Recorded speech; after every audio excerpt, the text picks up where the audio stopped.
Hello everyone, my name is Will You're Tilted. Since E3 was cancelled this year, I decided that I would release a video on my top 20 most anticipated games, hoping that it can help soothe the pain a little bit of missing out on one of the biggest gaming events of the year. And if there's one thing that I've learned, it's that your hunger for video gaming news is insatiable. You absolute animals. Now, the games on this list are in no particular order until the very end, and we have a lot of games to go through in a short time, so let's get to it. First up is STARFIELD. I'm pretty hesitant about this game. I'm sure there's quite a few of you who agree. Bethesda has not really impressed me of late with Fallout 76, Elder Scrolls Online, or Deathloop, and this game really has the potential to be another Fallout 76 fiasco. It almost looks as if they're trying to create a more story-focused No Man's Sky. I have hope they can pull it off and get back to the roots that made us all love the Elder Scrolls and Fallout games, but I'm staying cautious about this one. Next up is FORSPOKEN. It's an action RPG being developed by Square Enix that follows the journey of Frey, a New Yorker that was transported to a new land where she's the only person not affected by an unknown magical threat called the Break. Really goes to show that living in our reality is the most broken a person can get. The gameplay and writing may seem more Western than you're used to with Square Enix games, and that's because they've brought in Gary Whitta, who co-wrote Star Wars Rogue One, and Amy Hennig, who was the lead writer on Uncharted. I really like how important movement seems to be in this game, and I think we're really starting to see the experiences that these modern gaming systems can unlock into our games. Final Fantasy XVI, another game by Square Enix. This one shouldn't surprise anyone. I've loved all the Final Fantasy games, and this one's looking to be no different. I'm especially excited about the setting in this game being more of a Western medieval fantasy. Naoki Yoshida is looking to continue his success that Final Fantasy XIV has been seeing with this new title.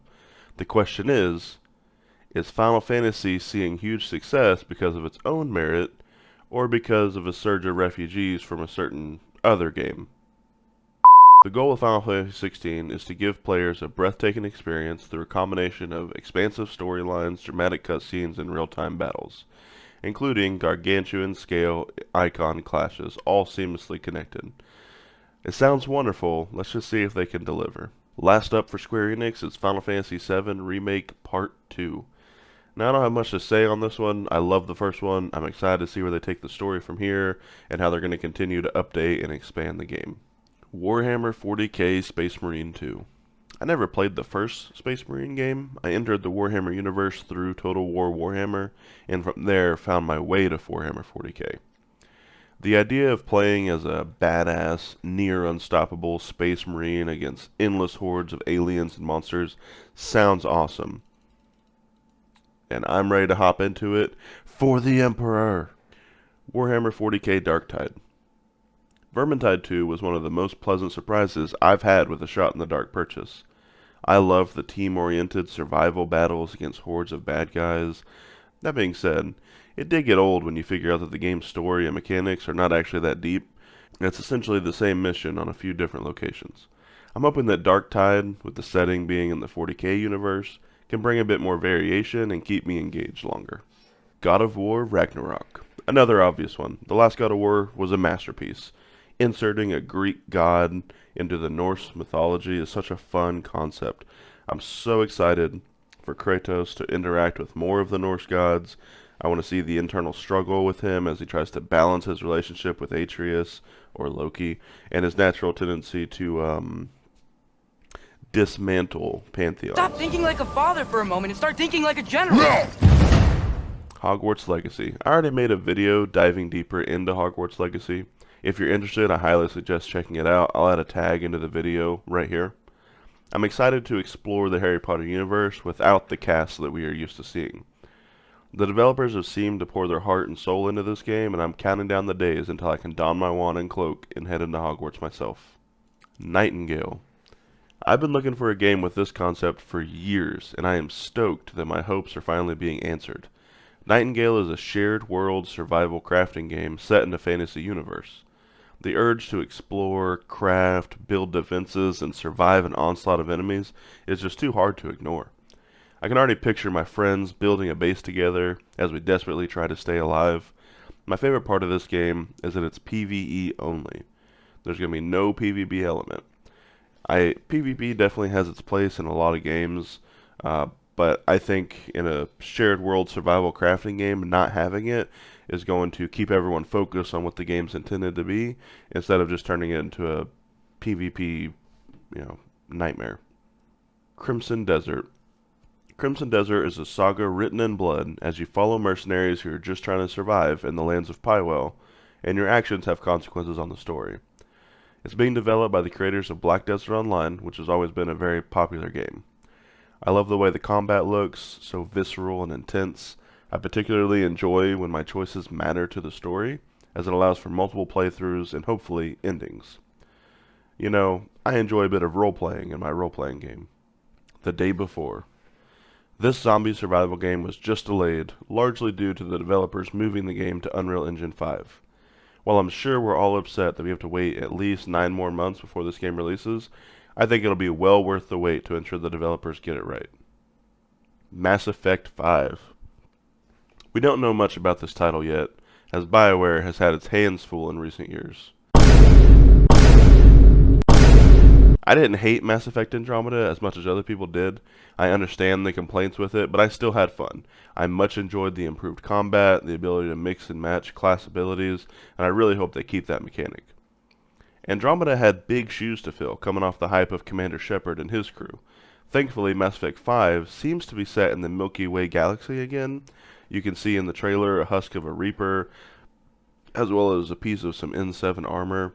I am content to wait for more information before I start speculating more, but Mass Effect is my favorite series of all time, so I will be salivating at the mouth as I wait. Next up we have Boobsborne, an action-adventure... Next up we have Anime Souls, an action-adventure game... Wait, what? Not every game is a Souls-like game? Are you sure? Next up we have Project Eve, an action-adventure game set in a post-apocalyptic Earth. This game looks to be filled to the brim with fast-paced, action-packed battles, and I think it's another game that's really going to show off the power of the PS5. Diablo 4. Another bout of fighting between the high heavens and the burning hells rages on, and I am excited to be a part of it. Diablo has always been one of those games I can return to over and over again.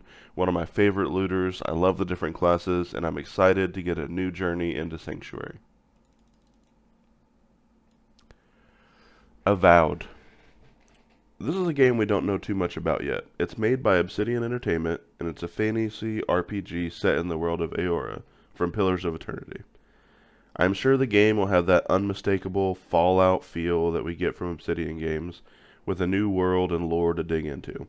The game is looking to be released in 2024, but we're in the middle of an information drought as Obsidian works on other titles. Nevertheless, I'm excited to get more information whenever they get to it. FROSTPUNK 2. Hopping into FROSTPUNK was probably one of the most humbling moments of my gaming career. I was slow to catch on to the mechanics and balance everything appropriately, and that struggle made the game unique and got me hooked, as I refused to let the last hope of humanity die out under my watch. FROSTPUNK is a society survival game that blends city building, strategy, and management gameplay. You won't find any high-paced thrills playing FROSTPUNK, but you will get a consistent sense of pride as you manage to survive one day longer. FROSTPUNK 2 takes place 30 years after the blizzard that almost ended the world, and humanity doesn't seem to be in any better of a situation. I'm looking forward to how the developers can upgrade the gameplay and stretch our management skills in this one. Star Wars Knights of the Old Republic Remake. Now this one's a bit of a strange one for me. I never actually played the original. I wasn't really playing RPGs back in 2003, and I've never gotten around to playing it. I've heard nothing but good things about it, and now it's right up my alley. But I can't help but notice the word remake, and wonder if they're going to change the story like Square Enix did with the Final Fantasy VII Remake. And I wonder how that will go over with the die-hard fans of the game. Either way, I'm excited, and can't wait for this one to release. And now, we make it to the top 3 most anticipated games.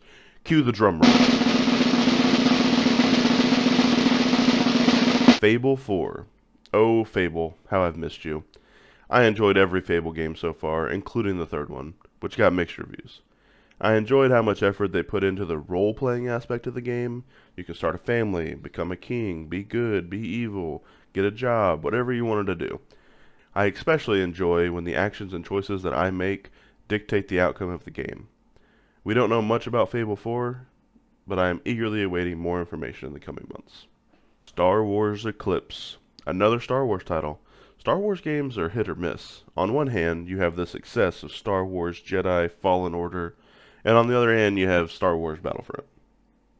Eclipse would and should definitely fall on the Fallen Order side of the spectrum, as it's set to be an action-adventure, multiple-character, branching narrative game set in the High Republic era.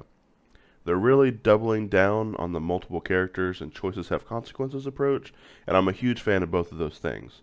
I only hope they can make good on their promise while still providing us an enjoyable gameplay experience. Dragon Age DREADWOLF. Finally, my most anticipated game, Dragon Age 4, now confirmed as Dragon Age DREADWOLF. I am a sucker for the Dragon Age series. I enjoy the lore, the combat, the characters, the story, the mechanics. I've played through all 3 games multiple times, and I'm actually going to be uploading my Dragon Age adventures onto the channel, so be on the lookout for that. This game will be a direct sequel to Dragon Age Inquisition. You'll be playing as a new hero, as Varric puts it, with no glowing hand or ancient prophecy. While I'm excited nonetheless, I am hoping they do not lower the scale of our hero's journey. One of the most important aspects that made Origins and Inquisition so memorable was the scope of our responsibilities. Defeating a blight, saving the world from a rift in the sky and a demon invasion is pretty serious stuff.